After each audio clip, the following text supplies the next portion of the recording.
But as I coached high school, I got an opportunity to go to the University of Tennessee and work a basketball camp. Has anybody heard of the University of Tennessee? Okay, when you have your hands, now what we want to do is go like this. That's what we want to do from University of Tennessee. Yeah, there you go. That's good. University of Tennessee. Thumbs down on them.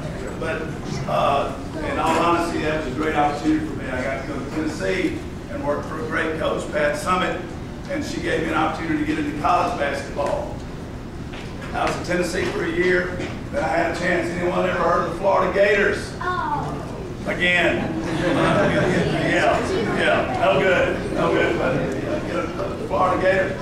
I went to Florida and I worked there for 3 years. And that was a great experience for me. The best thing, we won a bunch of games in Florida, but the best thing that happened to me in Florida is I met my wife, Jenna. And Jenna has just been great for me.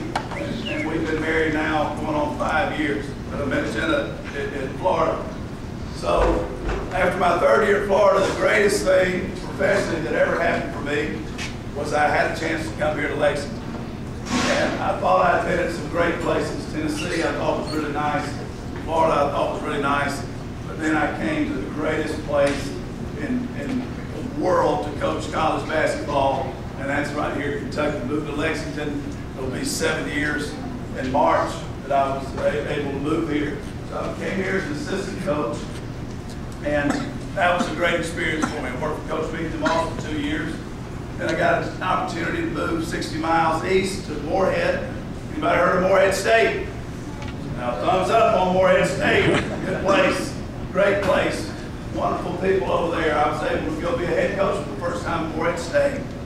So I was there for 2 years, and then was able to come back to UK as the head coach. So now we're in year 3, and things are going pretty well. But how they are progressing is very important. And how I talk to our players and talk to our team every day is very important. And that's what I want to share with you this morning. When I first started out as a coach, I thought coaching was a lot about yelling at people and screaming at people and trying to fire them up and trying to get them going. And that's when I learned that I didn't know a whole lot about what I was doing, all right, because I wasn't really thinking a whole lot. I was just trying to go. And I think what's important for us is to try to understand how powerful our words can be. And what I've found as I continue to coach, that to encourage someone, to try to lift someone up with my words, to try to speak kindly to them, to try to give them a opportunity to learn, so to actually teach them is much more important than yelling and screaming and talking loud and trying to get people fired up. The way I try to motivate people now is I try to teach. And that has a lot to do with encouraging our players. And I think for you here at the school, to try to help your friends get better, try to help your teachers teach you better, or anything that you're trying to get accomplished, I think an encouraging word will go so very far. And I think it's very powerful. When you see some of your classmates not feeling good, when you see somebody down, if you just can encourage them and give them some kind words, it's very, very powerful. You just think about when you're feeling bad, when you're feeling down, do you want people to try to lift you up and encourage you, or do you want people still trying to drag you down? So I think one of the easy things we can do is to try to treat people the way we would want to be treated, and that's a very powerful thing there. And as I try to get better as a coach every day, it happened with me last night in the game. I had one of my players, I won't call her name, she's number 25, well I won't call her name, Amani Franklin.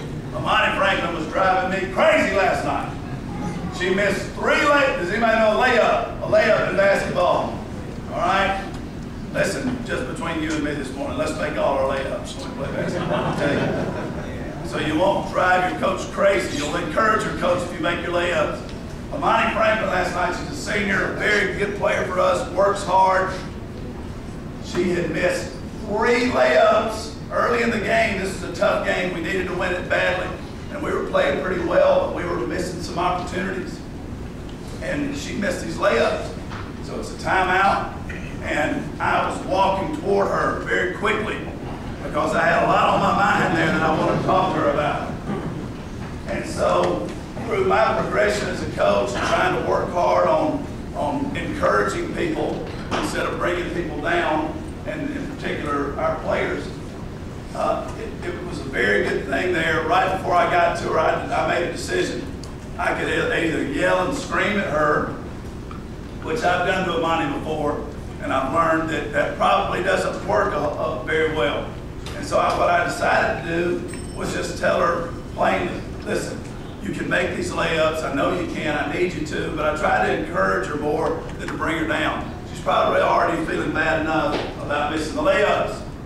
So that was an example of where I tried to use an encouraging word to get the result instead of going ballistic and yelling. I see so many coaches, and I've been one of them, that thinks that you yell and scream and that gets results. That's not always. Sometimes I do have to raise my voice and I have to be intense with our players. But I think that I'm finding as I grow as a coach, it's more important to be encouraging.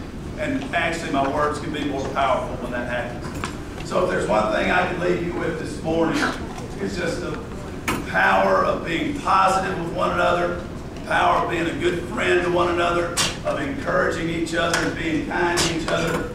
And then the atmosphere here at Rose Park will be one where you can really achieve what you want to and you can continue to grow as a person. So I'm very happy to be with you this morning. I hope you'll encourage each other throughout the day. And I don't know if we have time for some questions or if you want to do that.